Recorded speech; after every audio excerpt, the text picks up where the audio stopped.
Hello there. This is Jimmy Powers coming your way with another story from The Tumult and the Shouting.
Hi there, this is Jimmy Powers transcribed with another highlight from the colorful life of the late and great Granny Rice's best-selling autobiography, The Tumult and the Shouting. Today, Granny tells us of his own viewpoint of the controversial home run that Babe Ruth smashed in the 1932 World Series. So, with a salute to the ever-young spirit of Granny, I turn the page and, in first person, take up his narrative.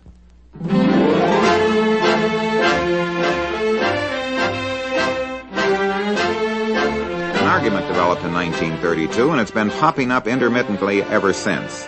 It came to life again recently, just as it will for many years to come.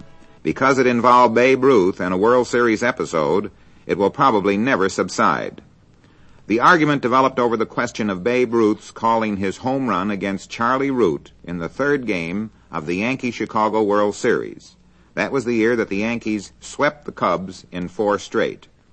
I figure I have a fair right to vote on this incident. I was there and saw what happened on the field. I also got first-hand information from Babe and Lou Gehrig while we played bridge on the return trip home. In the first inning, with Coombs and Joe Sewell on base, Babe sailed his first home run into the bleachers. He hit Root's earnest pitching with that same easy, playful swing that he had been using a few minutes before against the soft, casual service of guinea pig throwers. The ball would have fallen into the street beyond the bleachers under ordinary conditions, but dropped among the patrons in the temporary seats. As Babe trotted those bases past the Cubs' dugout, he let loose some of his copyrighted remarks that never land in a family newspaper, then blew them a salute known as the Bronx Cheer. Just remember that Babe was 38 years old when the 1932 series came round. As an outfielder, he was pretty close to being past tense.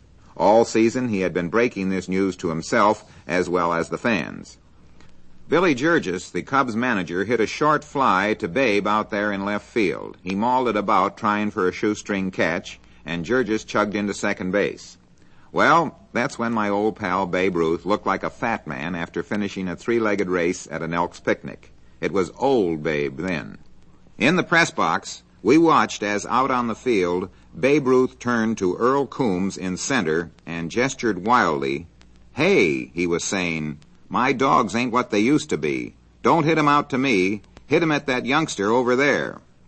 Of course, the crowd tore down the place, hooting at Babe and bellowing at him in contempt. Somebody in the crowd tossed a lemon which hit him on the leg. Some players, more artistically inclined, would have gone after the culprit. Some, in their dignity, would have ignored it. But the Babe topped the jest. With graphic gestures, Old Man Ruth simply called on these bleachers for fair play. If they had to toss dead fruit at him, well, please don't pitch at his tired old pins. Would they please hit him on the head instead? Well, along comes this big 5th inning. The score was 4-4. Joey Sewell, first up, was thrown out short to first. Up came Babe, swinging a full set of lumber, then tossing away the other 2 bats. Guy Bush, a fine Cubs pitcher, was on the top step of the dugout, giving a vibrant imitation of a hog caller. Ruth laughed and gestured at Bush, as if to say, "Wait, Mug.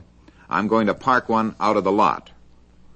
Ruth threw a strike past Babe, and he held up his index finger to Bush.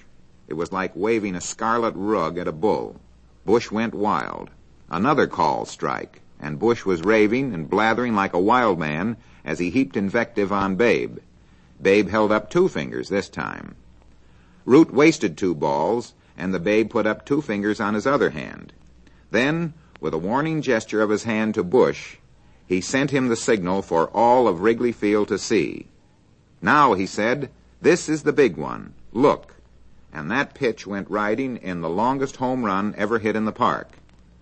The rest is simply recorded history. The Yanks, of course, swept the series in 4 straight.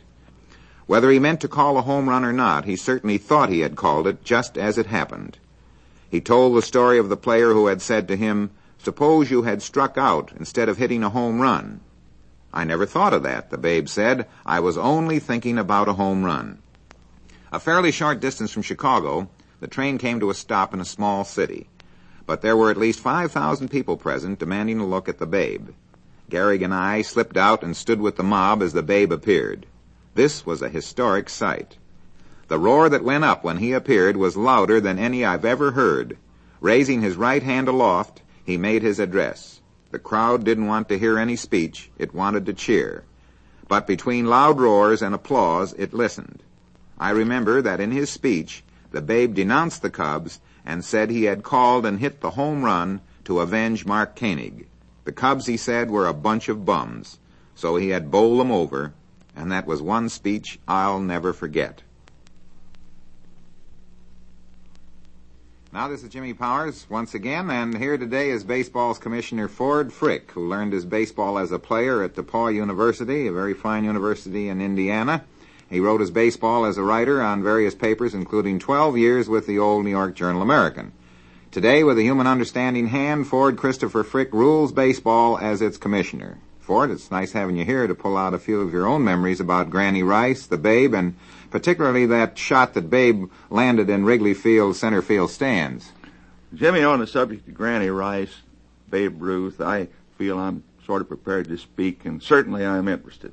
I don't know of any 2 fellows who through the 20s and the 30s contributed more to the pleasure of the people, who were more genuinely representative of sports as we knew it, or who had bigger hearts than those 2 chaps. Mm-hmm. Where did you meet Granny for the first time, Commissioner? Well, that's a very interesting story, Jim. When I first came to New York, I was up in the Yankee offices that then were over on West 42nd Street along the Ziegfeld Theater, and I hadn't been in the office more than 10 minutes, and Granny Rice came in. Well, of course, I recognized him and knew him and was properly overcome and feeling very humble.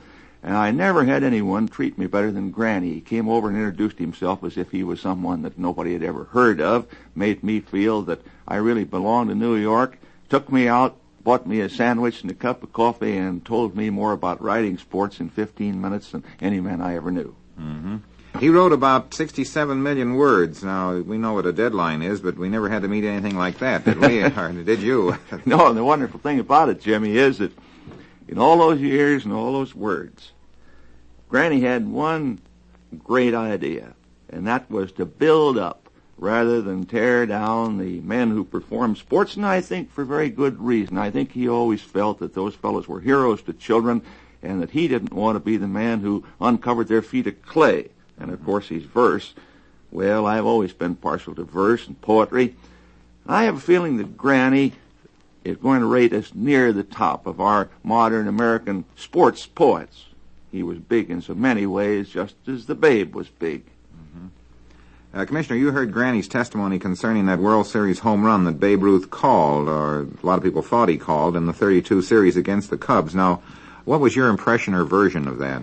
Well, that's one of the things that Granny and I have always argued about, Jimmy. I was out there at that World Series, as you were, of course, and at that time I was very close to Babe and was writing his copy for him, traveling with him with the Yankees, and I have never been convinced in my mind that the Babe did call that shot. Mm-hmm. Now, I'll tell you why. I know afterward it looked like it. He made a gesture. He held up one finger when there was one, and then he held up 2 fingers and sort of put his arm like that, but up the day he died, I tried 2 or 3 times to pin Babe down, and he said, well, you know what you read in the newspaper, but he never once told me that he called the shot, and I don't think it was important. Certainly it was a grand gesture, whether he did or not, and certainly there was no home run that was more dramatic or that lifted the crowd to its feet so much as that one. Whether or not he called it is immaterial. Did you ever play golf with Granny Rice for it? I know you were a pretty good golfer. Yes, I played golf with Granny many times. As a matter of fact, Granny at the time of his death had an old putter of mine that he'd swiped out of my bag. I could never use it. Mm-hmm. But we were playing one time down in Florida. I had this putter, an old Burke putter, by the way, a funny little triangular blade on it. And Granny didn't have a putter, and he borrowed it. And he was sinking putts all over the green, and he said, well, you're a terrible golfer anyhow, and that putter doesn't do you any good. Thank you very much, and put it in his bag. As far as I know, he still has it. He still had it when he died. What impression do you think Granny will leave on the sport, the writers, and most of all the fans? Well, I think that's entirely obvious right now. Even though Granny's been gone only a short time, he has already become a tradition. And I think the reason was that the man was so, well, first of all, he had a great flair for writing, but he was so inherently fair and so inherently decent, and so much inclined to give a break to the fellow who was having trouble. Well, I think that's a fair and a pretty intimate picture of Grantland Rice, and folks, that's it for today. Commissioner Ford Frick, it's been great fun reminiscing with you about Granny Rice and Babe Ruth, 2 irreplaceable certainly, and thanks a lot for dropping in. Now, this is Jimmy Powers transcribed saying so long until next time.